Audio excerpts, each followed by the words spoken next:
Welcome to Manny's TV Talk, where we will talk about all of our favorite reality TV shows and news surrounding them. Grab a snack, a drink, and get comfortable because this starts now. What do you know, Tamra? That he was sleeping with her while you guys were dating. You ruined your whole family. I didn't ruin my family. How fucking dare you? You're not the only person he at my gym.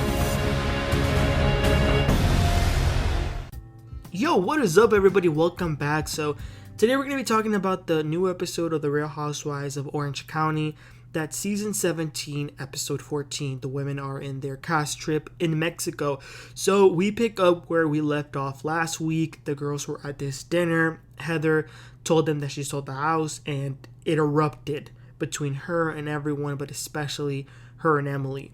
So at this point, Heather is pissed and she gets up out of the table and leaves. Tamra goes after her to check on her, and I don't really like Fancy Pants Heather, but I did feel bad for her in that moment because she was very upset and she felt really ganged up on, which I never like seeing someone like that. But back at the table, Emily's standing firm on the fact that Heather told her Shannon was saying negative things about her at BravoCon. Also, Shannon has decided to open up and let some of those walls down and speaks about some concerns and things that make her feel sad about her relationship with John. Now, is it the entire story, the whole truth? No, it's just the tip of the iceberg, but the girls appreciate that she's being open. So Jenn has a bone to pick with Shannon because the other girls told Jenn that Shannon said there's a lot of juicy stuff about Jenn and we're going to have to squeeze it out of her. So Jenn is asking Shannon, is that true?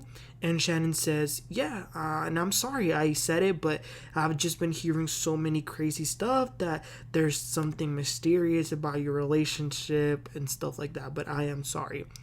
But turns out, Jenn got word from someone at the gym that Tamra has been actively trying to seek out information on Ryan and Jenn, trying to talk to the girl that Ryan cheated on with. So then after that, Tamra and Heather make their way back into the table, and Heather hands them all gifts that she brought. It was very awkward because she was really mad, but she still gave it to them. So that was it for the night. Then it's a new day. Jenn quickly FaceTimes Ryan and Heather FaceTimes Terry, just telling their spouses things about the drama that happened last night. But Heather does tell Terry that if they pounce on her again, she's out. So the women are having breakfast, each at their own house that they're staying in, and Emily apologizes to Heather. Heather accepts it, but in her confessional, she says that she's a little reluctant to trust her because this is the third time she's apologized. In the other house, Tamra seems to be defending Heather a little bit, but Shannon really isn't here for it. But then it's time to have some fun. They start by driving ATVs around the jungle. Then they are going to jump down at 38 feet from the top to a pond, which is a cenote. And I think that's the same place that the Potomac girls went on last season. But Emily dares to be the first one to go. So she jumps in, but I don't know if it was the impact or the gravity. I don't know, but she jumped and the wind, she was a little bit she had to catch her breath, the wind got out of her, but she was okay.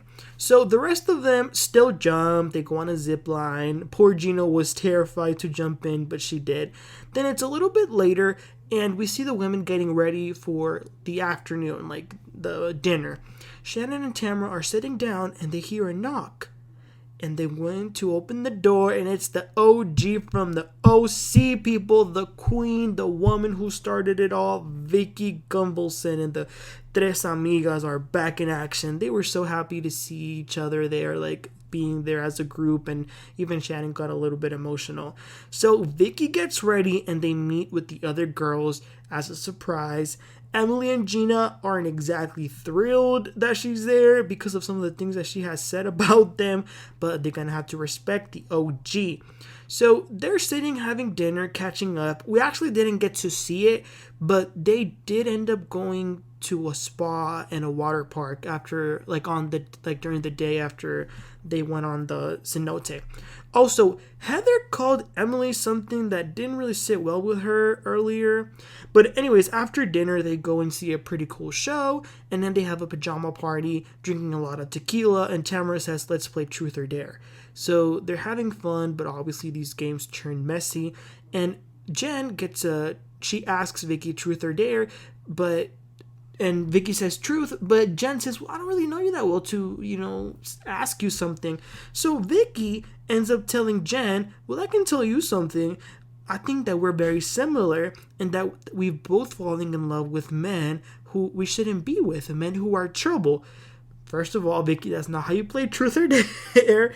But Vicki was obviously referring to herself with Brooks, but she's clearly talking about Jenn and Ryan.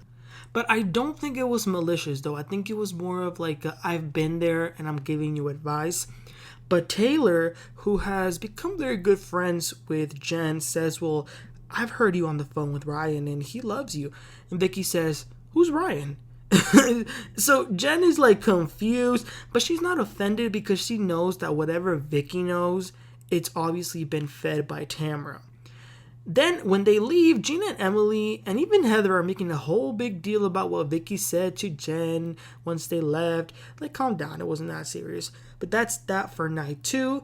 Then it is the next morning. I love that they played some Mexican music up in there. And then the women get ready and it's time for a new day of activities. But the girls are talking about Shannon not being there because Shannon opened up last night about a very big insecurity that she has, which is she's not comfortable in a bathing suit because of her weight. And Emily thinks that it has something to do with how John makes her feel. But she did end up going, so that's good. Then they do some aerobics in the water. There was an instructor and everything. I thought it was so funny seeing them coordinated with the moves in the pool. It was a really fun scene. Someone after that says that Emily looks like some TV character, and somebody says, oh damn, Emily, you've been called the I can't say that word. A snuffleupagus by Heather, and now this. And then Heather says, well, snuffleupagus is a compliment. By the way, a snuffleupagus is a huge, hairy, mammoth Muppet thing. So Emily says, well, that's not nice. I didn't take that as a compliment. But Heather just doesn't get it. She can be very offensive without realizing it. Then they head over to have lunch. And Taylor, Vicki, and Tamra make reference to the Ultimate Girls trip, which I love that season. That was my favorite season, but I'm glad that they mentioned that. But then Tamra and them start talking about D-pics and stuff like that. So Gina, who's sitting next to Jenn, says, are you going to say something about last night? She was whispering it.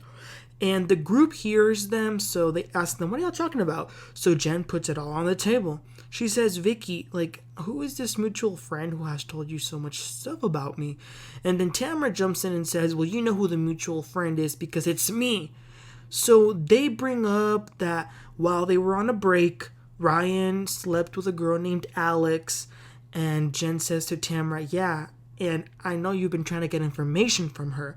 Apparently Tamra reached out and sent me everything. This is getting very personal. It's a very personal subject to Jenn. And Tamra says that Ryan was sleeping with his girl while he was with Jenn.